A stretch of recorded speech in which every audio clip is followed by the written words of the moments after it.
इन 4 साल में जो हुआ मेरे को पता ही नहीं है कि रिया के साथ भी उनकी कंपनी, क्योंकि I was not in touch with it, तो मेरे को उसका आइडिया नहीं। लेकिन यस, जब हम साथ में थे, he never spoke about something like this. He always wanted to do something. He always wanted to direct something, or to do something creative.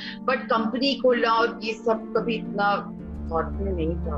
ना मैं रिया को जानती हूँ, ना मैं रिया के बारे में कुछ बोल रही हूँ। मैं सिर्फ यहाँ सुशांत के लिए हूँ, सुशांत की फैमिली के लिए हूँ। मैं सिर्फ उसका अच्छा चाहती हूँ। उसके साथ जो भी सच है, मैम, मैं ये नहीं बोल रही किसने क्या किया, जो सच है वो पता होना चाहिए। फिर चाहे कुछ भी सच हो, we are ready to accept it, but at least हमारे सामने वो चीज हो। हम किसी को ब्लेम गेम नहीं खेलना है। मैं सिर्फ फैमिली का साथ दे रही हूँ यहाँ पे, क्योंकि family is in very bad pain. I know what is happening right now, so this is the only thing, and I'm supporting them, and I am here for Sushant's fan, जो इतने हमारा पूरा नेशन आज सुशांत के लिए लड़ रहा है। तो सुशांत को बहुत प्राउड होना चाहिए कि उसने इतना सब कुछ कमाया है। और मुझे नहीं पता कि किसका क्या मोटिव है, बट हम सबका यही मोटिव है कि सुशांत को इंसाफ मिलना चाहिए। मेरे लिए पता नहीं बहुत झूठी खबरें बाहर आ रही हैं जो कि बिल्कुल गलत है। मीडिया, मतलब मैं नहीं जानती कौन कर रहा है। मैं बिहार नहीं गई थी। मैं पापा जी, ये बात जहाँ से उछली मुझे अच्छे से पता है, पापा से जब पूछा गया था तो उन्होंने बोला था अंकिता पटना आई थी। उनका मतलब ये था मैं पहले कभी पटना आई। He meant to say that। और इतनी बड़ी चीजें हो गई कि मैं बिहार जाकर आई हूँ। मैम, कोविड फैला हुआ है, सुशांत के पापा वहां पर है, और अब मैं खुद जानती हूँ वहां इतनी मीडिया हो रही है। वो मैं बिल्कुल पापा से मिलने वहां पर नहीं गई थी। मैं सिर्फ यहाँ आई थी, पापा से मिली हूँ, पूरे परिवार से मिली हूँ, मैं उनके टच में हूँ, लेकिन मैं पटना नहीं गई।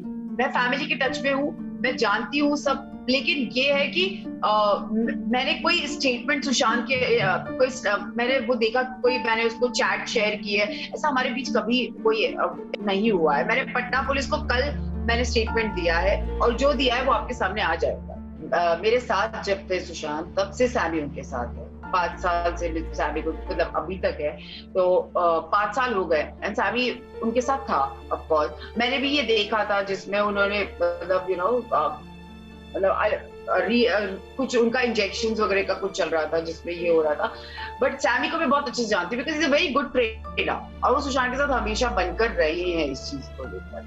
तो ये एक चीज है जो मुझे भी थोड़ी और लगी। मैंने भी सुना इस चीज को लेकर कि ऐसा कैसे, मतलब कोई कुछ कर सकता है या कुछ कर रहा है। बट और सैमी का ऐसा चीज है कि वो उसको तो पता होना चाहिए, because is a trainer. I think उनका सबसे पहला राइट बनता है जानने का कि कुछ मेडिकेशन उनका चल रहा है या नहीं चल रहा है, क्योंकि एक रिया ही थी, वही थी उनके साथ। तो आई थिंक ये सारे सवाल तो वही आंसर कर सकती है कि वो डिप्रेशन में थे या नहीं। क्योंकि अगर आप एक जगह आप बोलती हैं, फिर आप, उन्होंने बोला भी है कहीं कि, मैंने उनका एक वीडियो देखा था, no we are not dating, उन्होंने बोला है। फिर आज वो बोल रही है वो डेट कर रही, तो बहुत कंफ्यूजन है उनकी चीजों में। तो जो भी वो बोल रही है, अगर वो थी तो थी, नहीं थी तो नहीं थी। तो उनकी बातों पे सिर्फ थोड़ा मतलब जानना जरूरी है कि अगर सुशांत के साथ वो थी और वो डिप्रेशन में थे, तो क्या ऐसा रीजन था कि उनको डिप्रेशन हुआ, वही बता सकती है ये चीज, और कोई तो नहीं बता।